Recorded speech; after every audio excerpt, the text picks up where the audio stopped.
Dice así: por aquel tiempo el rey Herodes echó mano a algunos que pertenecían a la iglesia para maltratarlos. Hizo matar a espada a Jacobo, el hermano de Juan. Y viendo que esto agradaba a los judíos, hizo arrestar también a Pedro. Esto sucedió durante los días de los panes sin levadura. Habiéndolo arrestado, lo puso en la cárcel, entregándolo a 4 grupos de soldados para que lo custodiaran, con la intención de llevarlo ante el pueblo después de la Pascua. Así pues, Pedro era custodiado en la cárcel, pero la iglesia hacía oración ferviente a Dios por él. Esa misma noche, cuando Herodes estaba a punto de venir a buscarlo, Pedro estaba durmiendo entre 2 soldados, sujeto con 2 cadenas, y unos guardias delante de la puerta custodiaban la cárcel. De repente se le apareció un ángel del Señor y una luz brilló en la celda, y el ángel tocó a Pedro en el costado y lo despertó diciéndole: levántate pronto. Y las cadenas se cayeron de las manos de Pedro. Vístete y ponte las sandalias, le dijo el ángel. Así lo hizo, y el ángel añadió: envuélvete en tu manto y sígueme. Y saliendo, Pedro lo seguía y no sabía que lo que hacía el ángel era de verdad, sino creía ver una visión. Cuando habían pasado la primera y la segunda guardia, llegaron a la puerta de hierro que conduce a la ciudad, la cual se abrió por sí misma. Entonces salieron y siguieron por la calle, y de repente el ángel se apartó de él. Cuando Pedro volvió en sí, dijo: ahora sé en verdad que el Señor ha enviado a su ángel y me ha rescatado de la mano de Herodes y de todo lo que esperaba el pueblo de los judíos. Al darse cuenta de esto, fue a la casa de María, la madre de Juan, llamado también Marcos, donde muchos estaban reunidos y oraban. Cuando llamó a la puerta de la entrada, una sirvienta llamada Rode salió a ver quién era. Al reconocer la voz de Pedro, de alegría no abrió la puerta, sino que corrió adentro y anunció que Pedro estaba a la puerta. Estás loca, le dijeron ellos. Pero ella insistía en que sí era, y ellos decían: es su ángel. Pero Pedro continuaba llamando, y cuando ellos abrieron lo vieron y se asombraron, y haciéndoles señal con la mano para que guardaran silencio, les contó cómo el Señor lo había sacado de la cárcel, y les dijo: informen de estas cosas a Jacobo y a los hermanos. Entonces salió y se fue a otro lugar. Cuando se hizo de día, hubo un alboroto no pequeño entre los soldados sobre qué habría sido de Pedro. Herodes, después de buscarlo y no encontrarlo, interrogó a los guardias y ordenó que lo llevaran para matarlos. Después de esto, Herodes descendió de Judea a Cesarea y se quedó allí por un tiempo. Herodes estaba muy enojado con los de Tiro y de Sidón, pero ellos de común acuerdo se presentaron ante él, y habiéndose ganado a Blasto, camarero del rey, pedían paz, pues su región era abastecida por el territorio del rey. El día señalado, Herodes, vestido con ropa real, se sentó en la tribuna y comenzó a hablarles, y la gente gritaba: voz de un Dios y no de un hombre es esta. Al instante, un ángel del Señor lo hirió por no haber dado la gloria a Dios, y Herodes murió comido de gusanos. Pero la palabra del Señor crecía y se multiplicaba.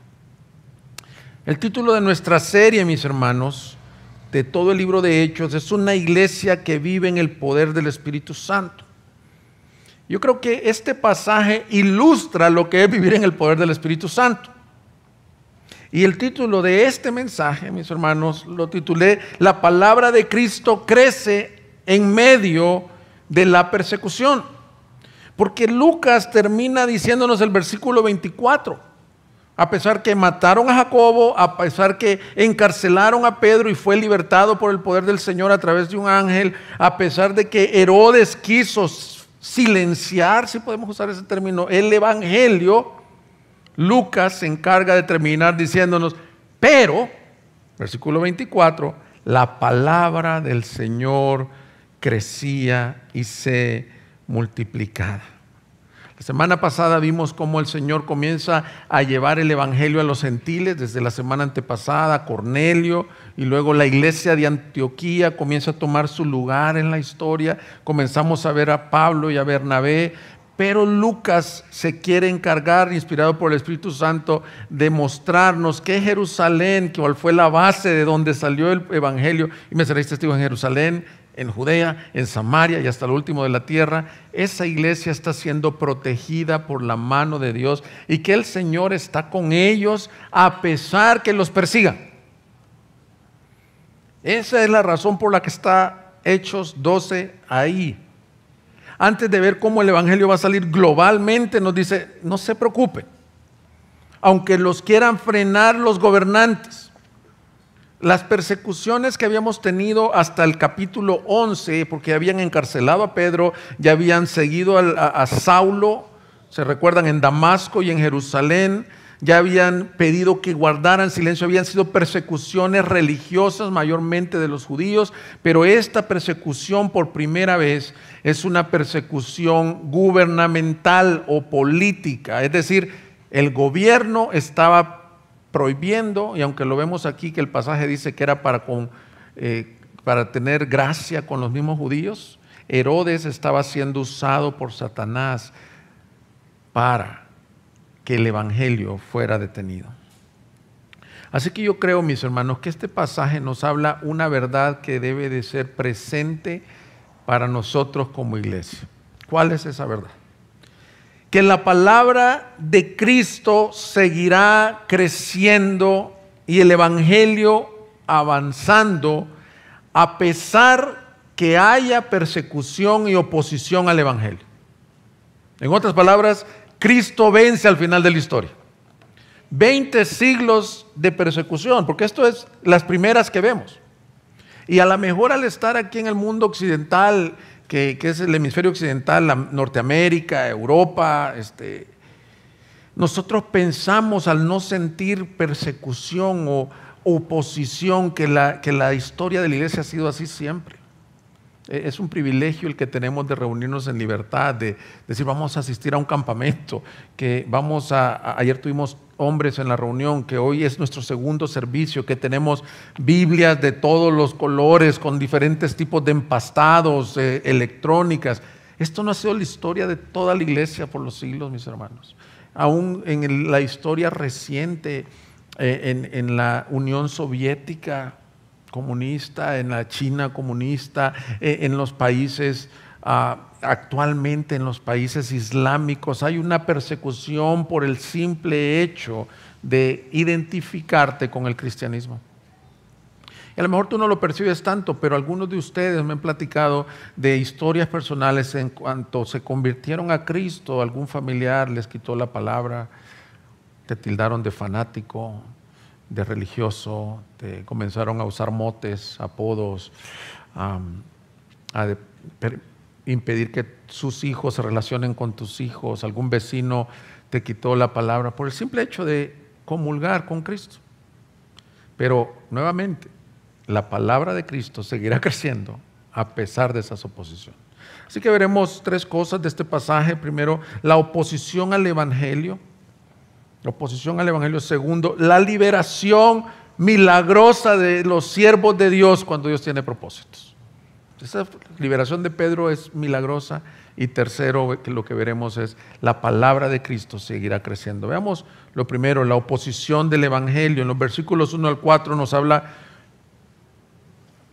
de dos cosas, del martirio de Jacobo, y luego nos habla del encarcelamiento de Pedro. Ahora, Lucas pareciera que quiere dar todo el énfasis a la liberación de Pedro, porque solo le dedica 2 versículos al martirio de Jacobo. Pero eso no quiere decir que porque tenga 2 versículos de contenido no sea un hecho realmente lamentable, mis hermanos. Ahora, quiero que pongas en contexto y en drama como lo es el libro de los Hechos. Lucas escribe muy bien y esta es una historia que yo le decía a mi esposa que debería de ser contada en la escuela dominical, porque estos son los pasajes más ilustrativos de cómo Dios guarda y cumple sus propósitos. Quiero que pienses por un momento en Jacobo. Nos dice el versículo 2 que era hermano de Juan. Estos son los dos hijos de Zebedeo, se recuerdan en los evangelios, Juan y Jacobo, los hijos de Zebedeo, los hijos del trueno. Y curiosamente tenemos una historia también en donde ellos preguntaban y disputaban que si en el reino, ¿quién se sentaría a la izquierda y a la derecha del reino de los cielos? El Señor les dijo, esto no les he dado a ustedes saberlo, esto está dado para quien mi Padre lo ha dado. Y luego les habló de algo bien tremendo que creo que está relacionado con la muerte de Jacobo. Les dijo, porque el Hijo del Hombre no vino para ser servido, sino vino para servir y para dar su vida en rescate por muchos. Jacobo aprendió la lección que no se trata de ponerse él como preeminente, sino de vivir para Cristo y aún morir para Cristo. Dice que Herodes lo hizo matar a filo de espada. Si fue en la forma romana, fue probablemente decapitado, y si fue en la forma judía, probablemente fue atravesado por la espada, porque en la ley judía no era permitido la decapitación. Pero la Biblia dice que no solo fue Jacobo, sino que echó mano a algunos que pertenecían a la iglesia para maltratarlos. Y el griego en el versículo 1 es bastante vívido, dice, Herodes puso manos violentas.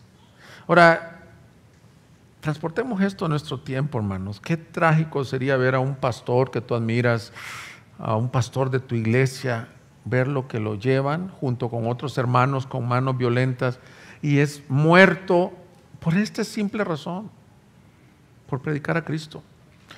Yo veo, mis hermanos, que estos testigos de Cristo, que es la línea de todo el libro de los Hechos, es, y me seréis testigos, en realidad vivieron para Cristo, llegaron al punto de estar dispuestos a dar su vida para Cristo. No vemos un reclamo de la iglesia, no vemos a Juan ahí destrozado, estamos entendiendo que ellos vivieron por Cristo y para Cristo. Yo hace algún tiempo que compartí en Apocalipsis, dije una frase que quiero resaltar aquí: nadie que no ha vivido para Cristo podrá morir para Cristo, hermanos, seamos honestos. No, la vida es muy cómoda, no nos gusta el sufrimiento, pensamos en el aquí, en el ahora. ¿Y cómo llegar a decir voy a ser firme en mi fe si no empezaste muriendo el día a día a tus pecados, a tus pasiones y viviendo para Cristo? Esta es una consecuencia de Jacobo vivir como un testigo de Cristo en palabra y en hecho. Ahora es importante entender quién es Herodes para poder entender un poco de contexto de la historia. Herodes Agripa es el del capítulo 12, que muere y que los gusanos le salen al final. Herodes Agripas es nieto de Herodes el Grande. Herodes el Grande es el que conocemos en los evangelios, que hizo la matanza de los niños cuando el Señor iba a nacer. Él tenía un delirio de persecución. Esta familia de Herodes tenían algunos delirios de grandeza, delirios de persecución, y cuando escucha que van a ser el rey de los judíos, manda a matar a todos los bebés, a todos los infantes. Pero luego, cuando su hijo, el heredero, o sea, el papá de este Herodes el Grande es el abuelo de Agripa, de este Herodes. Cuando su hijo va a heredar el trono, vuelve a hacer la misma locura, el mismo delirio, y manda a matar a su hijo. Entonces, imagínate la degeneración de un hombre que manda a matar a su hijo para que no le quite el trono. Entonces, la madre de este Herodes, Agripa, lo manda a Roma. Y este Herodes Agripa es educado con los Césares en la aristocracia romana. ¿Y qué crees quién fue su compañero de clases? El emperador César Calígula.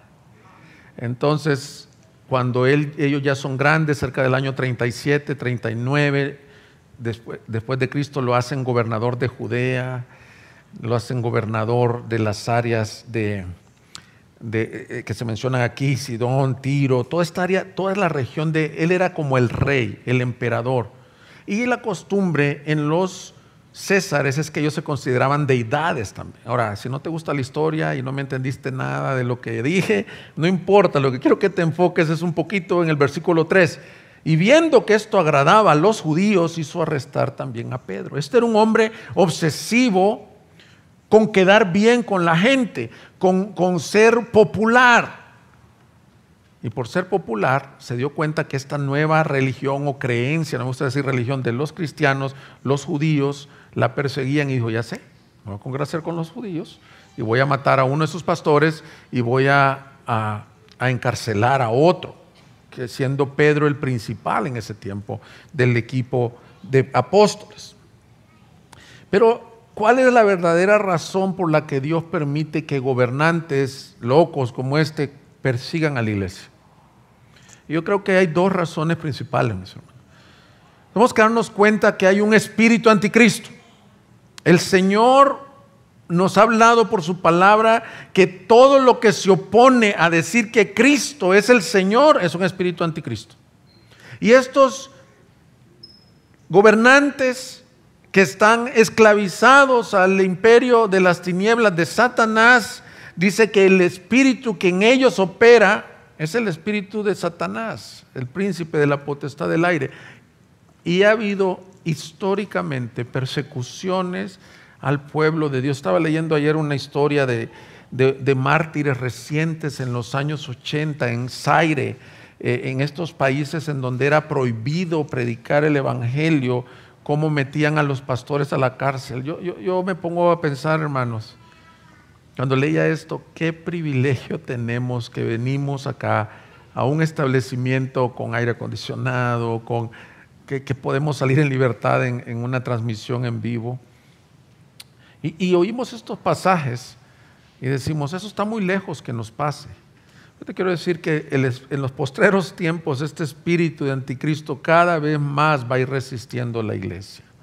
Ya ahorita la iglesia es tildada de intolerante por el simple hecho de predicar que el matrimonio es entre hombre y mujer. En ciudades más posmodernas, eso es intolerancia. Me dicen que en la Ciudad de México ya está siendo penado decir este tipo de cosas que están en la Biblia y que las creemos. Muchas veces vamos a comenzar a sentir oposición y luego persecución. Esa es la primera razón por la que hay oposición y persecución, por ese espíritu de Satanás que se opone a sus propósitos. Él odia ver que la iglesia avance. Y yo les decía que el mundo juega dos funciones para distraer al cristiano. Uno es seducción del mundo. Dice C.J. Mahaney que en Estados Unidos el mundo está usando la estrategia de la seducción. Mucho cristiano cae seducido y cae en sus pecados. Pero otra de las estrategias o la otra cara de la moneda del mundo es seducción o persecución. En los países donde no está siendo seductor vivir para el mundo, estos países donde el evangelio no es perseguido, lo que Satanás usa persecución, silenciar, problemas, tribulaciones, cárceles, burlas. Por este espíritu. Pero, ¿cuál es la razón de este odio? Y la razón del odio es porque el mundo aborrece a Cristo y sus propósitos a través de la influencia de Satanás. Entonces, cuando tú predicas la palabra limpia y puramente, cuando eres bíblico, pues, no creas que vas a ser monedita de oro del mundo. Vas a comenzar a tener oposición. Mira Juan 15, 18, dice, si el mundo los odia, sepan que me han odiado a mí antes que a ustedes. Lucas 15, 18, por favor. Si ustedes fueran del mundo, el mundo amaría lo suyo. Pero como no son del mundo, sino que yo los escogí de entre el mundo, por eso el mundo los odia. ¿Sí? ¿Lo pueden poner, por favor? Acuérdense de la palabra que yo les dije. Un siervo no es mayor que su señor. Si me persiguieron a mí, también los perseguirán a ustedes. Si guardaron mi palabra, también guardarán la de ustedes, pero todo eso les harán por causa de mi nombre, porque no conocen a aquel que me envió. Aquí nos da el Señor cuál es la razón de la oposición o persecución al creyente, por causa del nombre del Señor y por causa de guardar la palabra del Señor. Entonces, si tú eres un testigo fiel de la palabra, en algún momento le tienes que decir a alguien cuando está en pecado. Porque lo amas, Porque si siguen su pecado, yo no estoy diciendo que seamos de esos cristianos que andan con la Biblia como si fuera una espada desenvainada regañando a los no creyentes, pero el evangelio es incómodo. Cuando tú no eras creyente, no te incomodaba que te dijeran y te señalaran tus pecados. Ahorita Andrés leyó que esto éramos, y cosas fuertes: adúlteros, perdidos, perseguidores, burladores. ¿A quién le gusta que le señalen el pecado? Cristo es incómodo. Ahora, el evangelio, que no es bíblico, no es tan incómodo. Decirle a la gente: venga a Cristo y todo le va a ir bien, va a ser rico, va a ser joven, eso no incomoda a nadie. Pero hablar de lo que Cristo decía, lo que los profetas anunciaban, lo que Juan el Bautista decía: arrepentidos porque el reino de los cielos se ha acercado, ese mensaje es incómodo. Y Jesús les dice: si me lo hicieron a mí, no duden, iglesia, que los van a perseguir a ustedes. Así que este mensaje, aunque algunos lo vean como algo distante, quiero decirte que probablemente es un mensaje que las siguientes generaciones tengan que guardar bien y decir: Señor, dame la gracia y la fortaleza para resistir cuando venga esta oposición. Dame la gracia por permanecer firme por tu palabra y tu verdad. Vieras que yo como pastor muchas veces tengo la tentación o los temores de no hablar la verdad, y por eso Pablo le decía a la iglesia en Efesios: y oren por mí para que yo declare el evangelio con toda claridad. Es importante que no nos atemoricemos porque el Señor está con nosotros. Ahora, si Dios en su soberanía llama a alguien como llamó a Jacobo, quiero decirte, mi hermano, si tú sufres por Cristo, eres el más bienaventurado. Si alguien sufre por Cristo y muere por Cristo, su recompensa es gloriosa.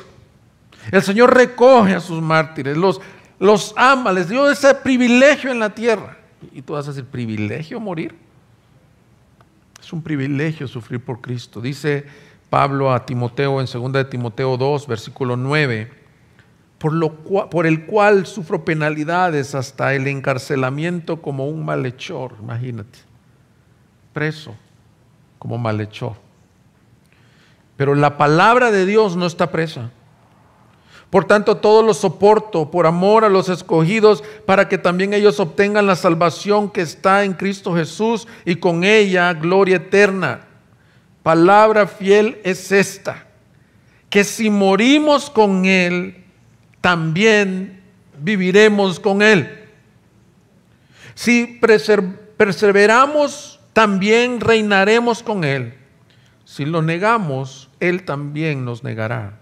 Si somos infieles, Él permanece fiel, pues no puede negarse a Él mismo. Hermanos, cualquiera leyera este texto y dijera: qué lástima, Jacobo no fue liberado y Pedro sí. No, Jacobo fue liberado gloriosamente, fue liberado en la próxima vida, porque el que muere con Cristo vivirá con Él. Y el que le permanece fiel, aunque le cuestionen y lo maten, reinará con Él. Así que la petición que tenían, uno de estar a la derecha y a la izquierda, le dijo: no les corresponde de dónde van a estar. Pero lo que sí podemos saber es que Jacobo está reinando con el Señor, porque fue fiel, fiel hasta la muerte. Apocalipsis 2:11 dice: el Satanás ha buscado a algunos para echarlos a la cárcel, pero sé fiel hasta la muerte. Nadie que no ha vivido para Cristo podrá morir para Cristo. Este pasaje de Jacobo nos ayuda a ver, mis hermanos, que la vida es muy temporal. Por eso este evangelio de la prosperidad te enseña aquí, prosperidad aquí, ahorita. Yo no sé cómo predicarán este pasaje los evangelistas de la prosperidad, de que se murió Jacobo. ¿Qué predicarán? ¿Que no tuvo fe o qué? Porque realmente Dios es soberano y a algunos les va a permitir sufrir por su causa. Sufrimiento injusto. ¿Qué les hacía de mal con predicar? Nada, pero la soberanía de Dios. Así que, hermanos, con este primer personaje que vemos, somos llamados a dar testimonio de Cristo, cueste lo que cueste, porque Él está con nosotros. Y el Señor nos ayude, porque en lo natural somos cobardes, porque en lo natural todos lo dejaron la noche que llegaron a Getsemaní por el Señor, todos, Jacobo incluido, pero por el poder del Espíritu Santo, por la transformación, años después, probablemente 10 años después de la muerte de Jesús, Él fue un mártir por su fe.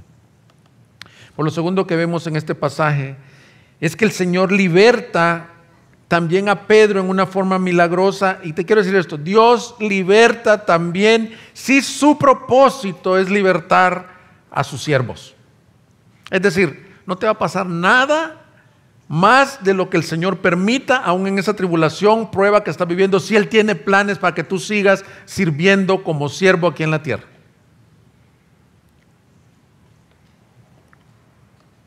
El segundo personaje o tercero, porque ya vimos a Herodes, es Pedro, que ya lo conocemos muy bien. De hecho, aquí ya comienza a desaparecer del libro y se comienza a enfocar en Pablo y en Bernabé, y ahora comienza a enfocarse, deja de desenfocarse en Pedro. Pero nos quiere mostrar que Pedro es un hombre que el Señor tenía propósitos para su vida. Lucas nos lleva la atención al versículo 5, dice bueno, antes del 5 te quiero decir que la forma en que lo encadenaron, mis hermanos, tenía 4 grupos de 4 soldados. Ahora, no eran soldados como los de ahora, que policías o guardias de esos de coto, no estamos hablando de... Eran soldados militares de peleas bárbaras. 4.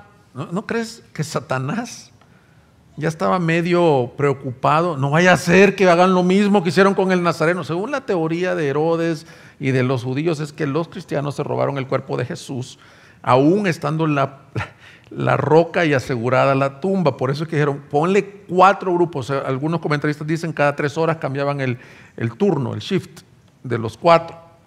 Y dice que tenía 2 cadenas, es decir, a un guardia, al más grandote, lo tenía aquí a la derecha y al otro a la izquierda. Pero Lucas nos lleva a ver que este era un cerrojo imposible en lo humano, por eso nos da todos esos detalles. 4 guardias, 2 puertas, una cárcel, 2 cadenas. Y mira lo que la iglesia está haciendo en el versículo 5. Así pues, Pedro era custodiado en la cárcel, pero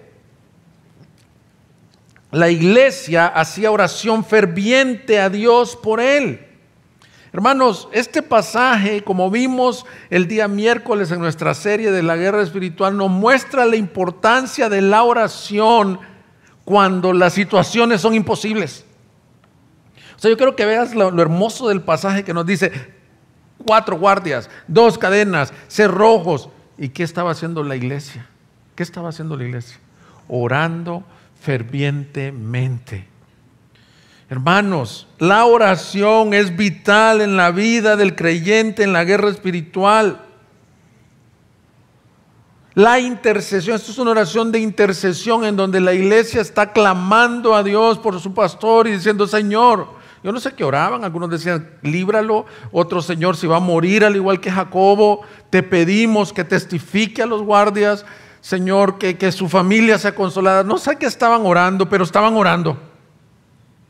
Y el día miércoles veíamos, para los que están visitándonos, estamos en una serie sobre la guerra espiritual y veíamos la importancia de la oración. Y una pregunta que tienen muchos, que tenemos la teología de que creemos en la soberanía de Dios. Y quiero decir, tu servidor, esa es su teología. Por cosas que voy a decir ahorita, tengo que aclarar primero que mi teología es que Dios es soberano y que se hace su voluntad y que nadie puede manipular a Dios por medio de la oración. Quiero dejar eso establecido, porque la pregunta que surge es, entonces, ¿para qué oramos si Dios es soberano? Bueno, este pasaje, como los que compartí el día miércoles, nos muestran que la oración es nuestra mayor forma de mostrar nuestra dependencia del Cordero. Porque aunque Él es soberano y Él va a hacer lo que quiere, en Jacobo lo llamó, ellos no sabían si a Pedro lo iba a liberar. Y lo que nos manda la Escritura es orad sin cesar, pedid y se os abrirá, llamad y se os abrirá, pedid y se os dará. Dice la Escritura Que si alguno está enfermo entre ustedes, haga llamar a los ancianos y oren por él y sus pecados le serán perdonados. Y si está enfermo, será sanado. Pero muchas veces pensamos que esos pasajes fueron para el Antiguo Testamento, para el libro de los Hechos, para el Nuevo Testamento, pero no para la iglesia actual. Muchas veces decimos, dame 2 ibuprofeno, 2 paracetamol, cuando tenemos el dolor de cabeza. Antes, a veces, ni siquiera de orar. Y no está mal, yo las tomo. No, yo no soy antipastillas ni antivacunas, nada de eso. Yo las tomo. Lo que quiero ilustrar es esto, que muchas veces confiamos más en esto.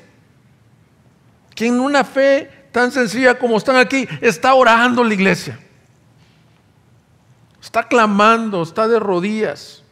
Nosotros tenemos un chat de oraciones, mis hermanos, pero yo le pido al Señor que no sea un chat como nada más informativo. Oye, la hermana contó tal problema y pues sí voy a orar por ti. Y le ponemos manitas, pero no oras. Estamos hablando aquí de una situación en donde realmente si tú ves algo que el Espíritu Santo te mueve, es a interceder. Ahora, el intercesor es Cristo. Nuestra oración no manipula a Dios. Se va a hacer la soberanía y voluntad de Dios, pero aún así Él nos pide que le pidamos. Es como los niños chiquitos. Me contó un amigo que tiene unas bebés chiquitas, así como las mías, que le estaba diciendo, no toques el horno, te vas a quemar, no toques el horno, te vas a quemar. Los niños chiquitos piensan que son independientes. Mis hijas me dicen, yo sola, me dicen, piensan que saben hacer las cosas. Y va la niña y dijo el papá, ya no le voy a decir. La niña fue, tocó el horno y se quemó su mano. ¿Por qué? ¿Por qué lo permitió el papá? Para que aprendiera que a veces creemos que somos independientes. Y yo creo que muchas veces la crisis que estamos viviendo es nada más para que seamos como la iglesia de ahí de Jerusalén. No más para que le digamos, Señor, ya no quiero ser independiente, quiero depender de ti. Y la forma de depender es en oración. Yo te quiero decir esto, si tú estás viviendo una situación que es así de imposible, donde ya el hombre dijo, no es posible, ahora yo te animo, iglesia, dobla tus rodillas y dile, Señor, así como Pedro, 4 soldados, 2 cadenas, 3 puertas. Ahora solo tú puedes obrar, Señor, en esta situación.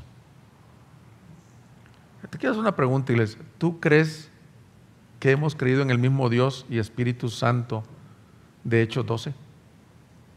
¿Sí lo crees? Entonces, mis hermanos, vive y actúa como si lo crees. Porque aquí nos volvemos más bíblicos que la Biblia. No, es que yo creo que eso era para ese tiempo. Entonces, ¿por qué la Escritura nos llama? Clama a mí y yo te responderé. Si vosotros, siendo padres malos, sabéis dar buenas dádivas a vuestros hijos. Si tu hijo te pide un pan, no le vas a dar una piedra. Y si tu hijo te pide un pez, no le vas a dar una serpiente. ¿Cuánto más el Padre que está en los cielos? Y cuando vosotros oréis, oraréis así: Padre nuestro que estás en los cielos, santificado sea tu nombre. Venga a nosotros tu reino, hágase tu voluntad, así como se hace en el cielo, aquí en la tierra. ¿Qué te dice esa oración del Padre nuestro? Es una oración a tu Padre, con toda confianza. Pero yo decía el miércoles, me temo que muchos no oramos o por condenación. Decir, no, yo no soy digno, yo no soy aquí, yo no puedo. Hermano, si estás en Cristo no hay condenación. Si tú has confesado tus pecados, tú eres su hijo y ven a buscarlo como hijo. Pero esa oración del Padre nuestro nos enseña, oramos conforme a su voluntad. La iglesia no sé qué está orando, pero no podían decir, Señor, sálvalo o sánalo, nomás hágase tu voluntad con Pedro. Y el Señor hizo su voluntad, lo libertó poderosamente.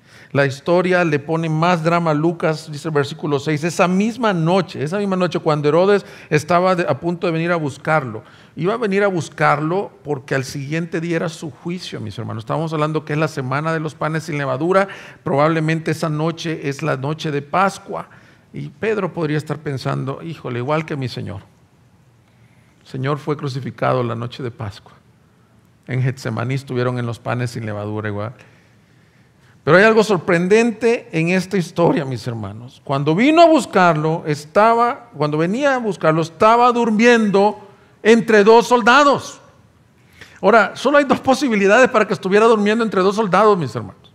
Una de ellas es que estuviera tan cansado por todo lo que había estado viviendo que a pesar de que mañana era su juicio, se había quedado dormido. Pero la mayoría de comentaristas dicen, eso es casi imposible. Sé que hay algún médico entre nosotros o algún psicólogo entre nosotros. Sabes que aunque estés cansado físicamente, cuando tienes un problema tal, una ansiedad tan grande, tu cuerpo emana adrenalina y es el famoso insomnio. Entonces yo no creo que es porque estaba cansado. La única otra razón por la que estaba dormido, entre los dos guardias, grandulones, apestosos, con las cadenas, ¿cuál crees que era la razón por la que estaba dormido? Confianza. Confianza. Que aunque había visto a su compadre, a su hermano en la fe, a su otro condiscípulo, Jacobo, ser acuchillado, él decía, Señor, si mañana me llaman a mí, tengo esta confianza que mi problema más grande ya fue solucionado. Que un día me dijiste ya en las redes, Pedro, ven y sígueme y te haré pescador de hombres. Y seguí a ese maestro y puse mi fe en ese maestro, y aunque lo negué 3 veces, un día me bautizó con el Espíritu Santo y hasta entonces he vivido como su testigo y estoy listo para enfrentarme cara a cara con él. Hermanos, yo los he visto a algunos de ustedes pasar tribulaciones poderosas.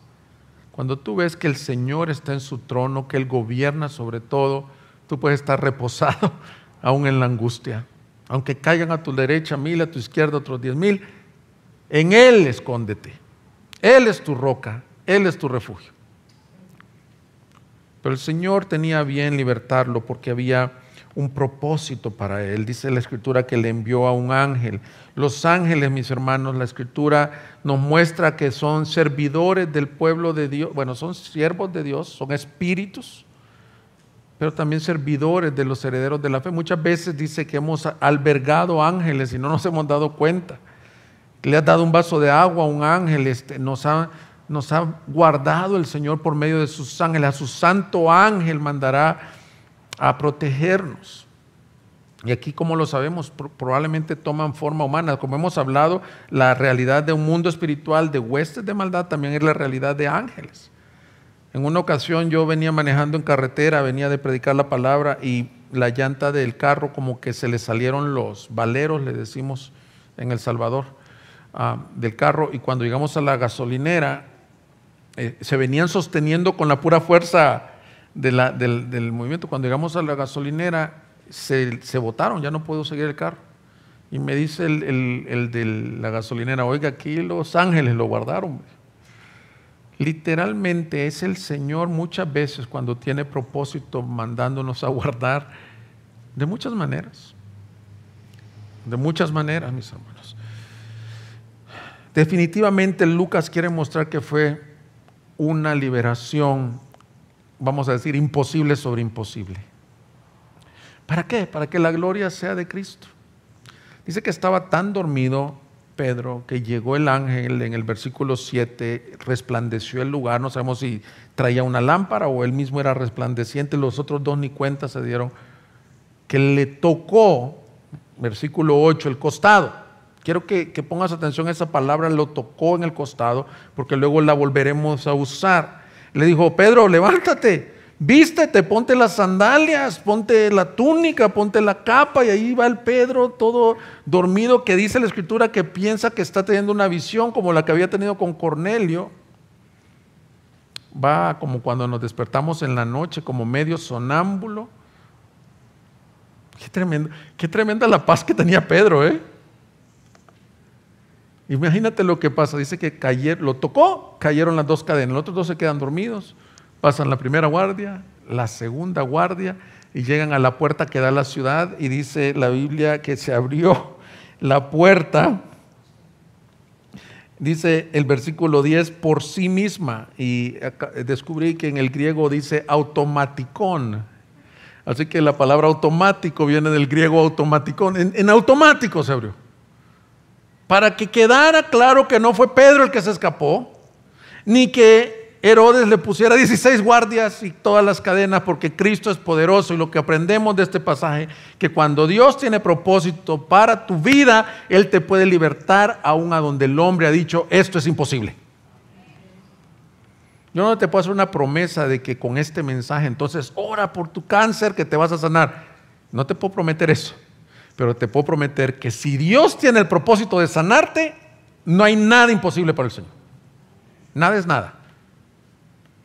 Puede hacer aparecer provisión de donde no la hay, sanidad de donde no la hay, reconstrucción de células de donde no la hay, abrir cadenas, cerrojos para que tu vida siga proclamando el Evangelio.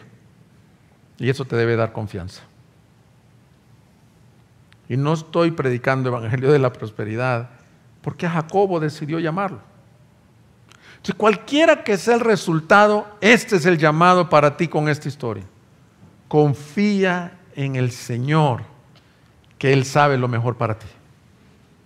No dejes de buscarlo en oración, sino deposítate y dile, Señor, tú conoces la salida que vas a dar a esto, el outcome, lo que va a venir de esto. Pero hágase tu voluntad y no la mía. Yo confío en ti. Ahora, muchas veces, mis hermanos, oramos sin fe. Y como lo sabemos, porque al final Lucas nos da una historia un poco humorística de esto. Dice que Pedro, cuando ya reaccionó, dijo, no era una visión. El ángel del Señor me mandó a librar, y corrió a la casa de Marcos. Marcos es Juan Marcos, probablemente el escritor del Evangelio de Marcos, hijo de María. Todas se llamaban María, María la de la Magdalena, María la madre de Jesús. Bueno, pero Lucas dice María, la madre de Juan Marcos. Esta era una familia probablemente con ciertos recursos, porque la casa era tan grande que están ahí orando mucha gente.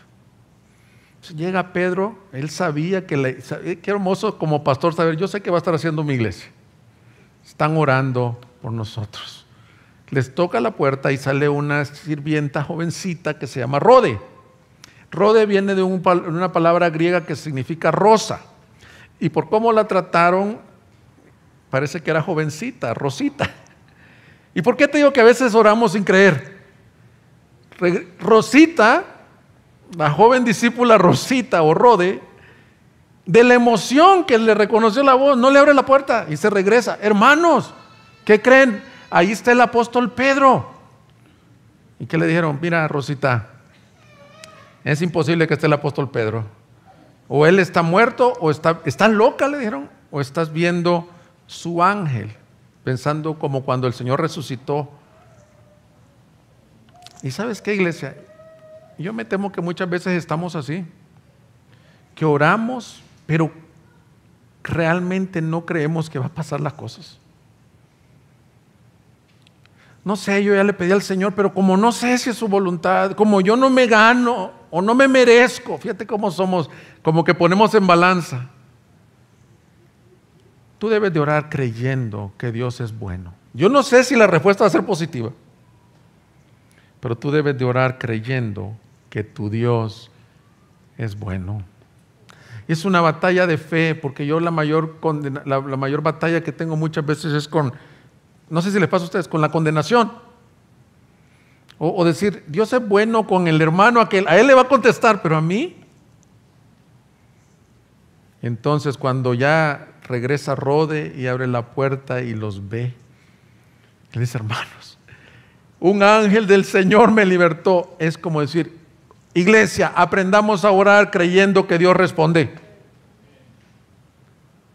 Y luego ahí puedes confundirte, porque algunos dicen, oye, dice, infórmenle a Jacobo y a los hermanos. Bueno, otro homónimo, Jacobo, no es el que acababa de morir. Jacobo es el que creemos que lo encontraremos en Hechos 15, en el concilio de Jerusalén, hermano de Jesús, que es Jacobo o Santiago, escritor del libro de Santiago, de la carta de Santiago, quien se considera que era el pastor de la iglesia en Jerusalén. Entonces no estaba ahí, solo otro grupo de discípulos. Avísenle al pastor Jacobo y a los hermanos que ha sido libertado. Hermanos, a veces somos como Tomás, que le dijo al Señor, a ver, si no meto mis manos ahí no creo que ha resucitado. Necesitamos ser Confesen. Yo me temo, mis hermanos, que en el movimiento reformado vemos muchos que oramos así. Qué hermosa historia, pero era para ese tiempo. Te quiero decir, el Señor es el mismo de ayer, de hoy y por los siglos. No son promesas que yo estoy haciendo, solo puedo decirte esto: si es conforme a su voluntad, se hará todo lo que Él diga, aunque sea imposible de hacer humanamente. Así que, mis hermanos, quiero que tú, iglesia, vivamos dependiendo, tú y yo vivamos dependiendo del Señor. Mira cómo dice Santiago 5, versículo 13. ¿Sufre alguien entre ustedes? ¿Qué dice? Que haga oración. ¿Está alguien alegre? Que cante alabanza. Es decir, si tú estás muy contento porque tuviste una bendición, no te quedes sin adorar al Señor. Y si estás sufriendo, no te quedes tampoco sin entrar a la presencia del Señor. Haz oración. ¿Está alguien entre ustedes enfermo? Que llame a los ancianos de la iglesia y que ellos oren por él, ungiéndolo con aceite en el nombre del Señor. La oración de fe restaurará al enfermo y el Señor lo levantará. Si ha cometido pecados, le serán perdonados. Por tanto, confiénsense sus pecados unos a otros y oren unos por otros para que sean sanados. La oración eficaz del justo puede lograr mucho. Elías era un hombre de pasiones semejantes a las nuestras y oró fervientemente para que no lloviera, y no llovió sobre la tierra por 3 años y 6 meses. Oró de nuevo y el cielo dio lluvia y la tierra produjo su fruto. La oración del justo. Y ahora vas a decir, ¿quién es justo? La iglesia ha sido declarada justa por su gracia. Y las oraciones son mediadas por el justo Cristo. La oración eficaz del justificado, que es hecha por medio del justo Cristo, puede mucho. Iglesia, creo que si el miércoles el Señor nos habló de la oración y hoy nos está hablando de la oración, mi llamado como pastor de ustedes es: vengamos al Señor con ese tipo de oración. Pero el pasaje termina con la muerte de Herodes, porque creo que Lucas nos quiere hacer un contraste y decir, mira, a Jacobo lo mataron por la palabra que él traía. A Pedro lo encarcelaron para silenciarlo por la palabra que él traía. Es decir, querían silenciar la palabra de Dios. Dice en el versículo 18 y 19 que cuando se enteró que Pedro se había salido, hizo matar a los guardias. Y luego, porque él ya estaba molesto con el pueblo, con los de Tiro y de Sidón, salió de Judea, se fue a Cesarea, y estando ahí, ellos llegaron, conociendo lo que era bien loco, quieren negociar con él y le piden, oye, ayúdanos. Y dice que él prepara un discurso. Y me encanta cómo Lucas hace contrastes. La palabra, aquella que quiso ser apagada, no pudo ser apagada. Él comienza a dar un discurso, versículo 21, dice, y el día señalado, Herodes, vestido con ropa real, se sentó en la tribuna y comenzó a hablarles, y la gente gritaba, voz de Dios y no de un hombre es esta. Es impresionante lo que está diciendo aquí Lucas, que esta gente llegó a pensar, esta voz, la de Herodes, es la voz de Dios. Y Lucas no quiere decir, o sea, todo este pasaje está ahí para decirnos, no es la de Herodes, no es la de los gobernantes. La palabra de Dios es el evangelio. La que predican hombres sencillos como Jacobo, como Pedro, como tú y como yo. Al instante un ángel del Señor lo hirió por no haber dado la gloria de Dios, a Dios, y Herodes murió comido de gusanos. Ahora, quiero que pongas atención. Te dije que en el versículo 8 dice que un ángel tocó el costado de Pedro y lo levantó. Esta misma palabra aquí del versículo 23, al instante un ángel del Señor lo hirió, es la misma, lo tocó. La diferencia es que cuando tocó a su siervo, lo libertó. Y cuando tocó al perseguidor de la iglesia, al burlador, al orgulloso, lo mató.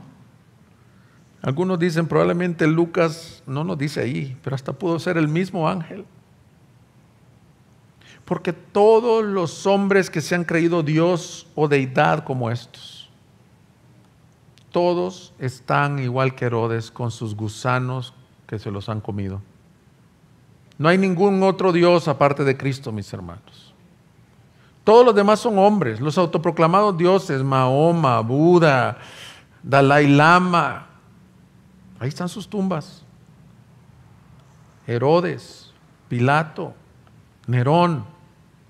Y a todos se los han comido los gusanos, al igual que a todos nosotros nos comerán los gusanos, porque Cristo es el único Rey que vive por los siglos de los siglos y su palabra permanece para siempre. Y si nos persiguen, nos matan, nos dio la fortaleza el Señor para saber esto. La iglesia triunfa al final de los tiempos. Pedro aprendió muy bien esta historia en su primera epístola, cuando él le escribe a los cristianos, dice en el capítulo 1, 23, primera de Pedro 1, 23. Pues han nacido de nuevo, no de una simiente corruptible, sino de una que es incorruptible, es decir, mediante la palabra de Dios que vive y permanece. Porque toda carne es como la hierba y toda su gloria como la flor de la hierba. Sécase la hierba, cáese la flor, pero la palabra del Señor permanece para siempre. Esa es la palabra que a ustedes les fue predicada. Se caerán imperios, se caerán reinos, se caerán personajes, se caerá todo aquel que está fundado en arena, pero todo aquel que ha creído en la roca y que ha sido salvo por medio de la predicación de la palabra, él permanece para siempre. Y ese es el mensaje de Hechos 12. Mataron a Jacobo, pero la palabra de Cristo siguió. Encarcelaron a Pedro, pero la palabra de Cristo siguió. Y mira cómo termina el versículo 24. Leamos desde el 23.